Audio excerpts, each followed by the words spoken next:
We watched Helloween. You're looking at the wrong thing. It's called Helloween 2025. You put the year in there, it'll come right up. Otherwise, you're going to get a lot of suggestions for Halloween, and most of them will be about those movies. During 2016's Killer Clown Craze, Dr. Marks and journalist Parker trace the source to a jailed serial killer Kane, recruiting followers for an anarchist movement. When Kane escapes, they race to stop his murderous Halloween schemes. It's about 80 minutes. I'm just to nip it in the bud. I don't really like a B movie. I don't like a C movie. They're not for me. I don't really care for it. The production company followed me on Twitter, and they will be unfollowing me if they ever see this. But it is what it is. I think I can pinpoint why this movie's bad, and it is bad, but it's got the bones of something pretty good. You can't really get away from, like, that's the Temu Joker. It just is what it is. That's not to say you can't have a cool movie or a story with a Joker caricature or something like that, because it's very clown-coded. There's some differences there. The poster you're looking at, probably here, is as good a look at the makeup you're ever going to get, so make your peace with that right now. During this movie, there are a couple things that I think puts it kind of in the wrong. Most notably, if you have a flashlight and you're using flashlights as characters in the movie, there is one singular time you are allowed to show point the flashlight at the camera. It's one time. At 2, you're a jerk. At 3, I think you don't know what you're doing. And at 3, I was right. The problem here is a little bit twofold.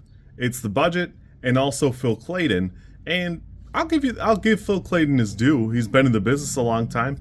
If you look at the credits, go look how many times the Claydon is listed, and then go look at how many times it's just Phil Claydon. He did all the editing, did the writing, did the directing, and while that is impressive and it's worth giving him his due, it is part of the problem. I will say that right off the bat. The writing here is weak. It just is. It's got the bones of something pretty interesting, and I think it could be something pretty compelling if it were shot either sticking with the mockumentary style that it kind of opens with, or maybe like a VHS compilation type thing. There's a couple of times that it starts to get on the rails, and then it seems to kind of fall off. A lot of it's wrapped up in the protagonist, played by Jeanine Nerissa Sothcott, and she's had some work done. It is what it is. It is distracting to look at what would be the actress equivalent of Laura Luma, but overall, it's not just her wooden acting. It's also that you just don't have any reason to think she would have told this clown boy about her personal problems and that she liked one of the kids, didn't like the other ones, and not about the husband. Because you think that would be like a hot button. And for all of his taunting and yapping, you'd think those things would come up. They don't. They do not. I don't know.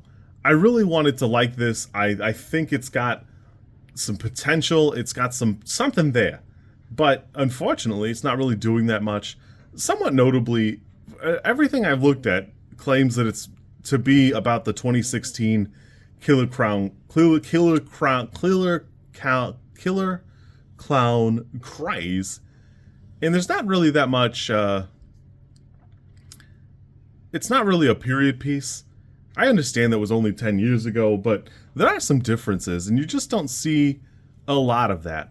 Somewhat notably, popping off on social media is a pretty wild thing, and I don't know. I'd have to go back and look at that scene to see if it would match, or the car, and I just don't care that much. It ain't that deep.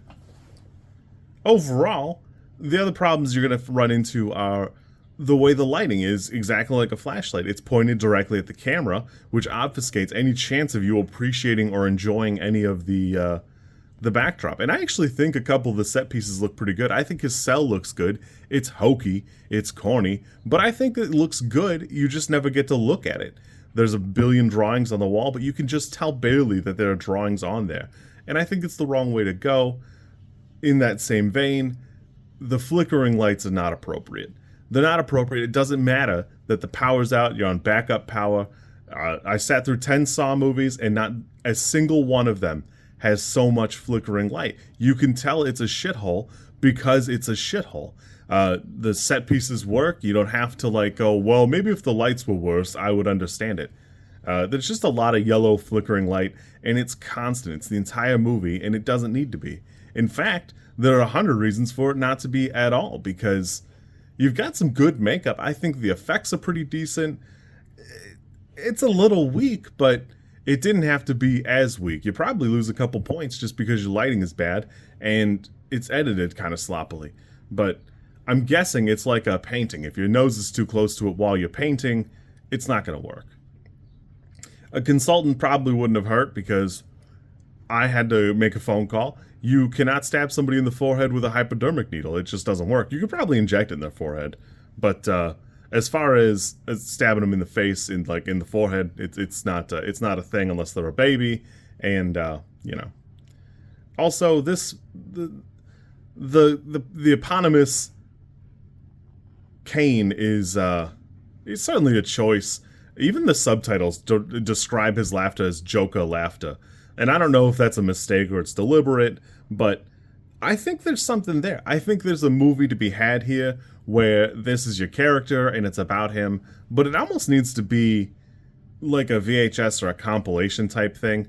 The editing is actually there a couple of times where you're ready to transition to a different story, and either you don't have enough cast or you don't have the budget, because a couple of times it was ready to move on from this story.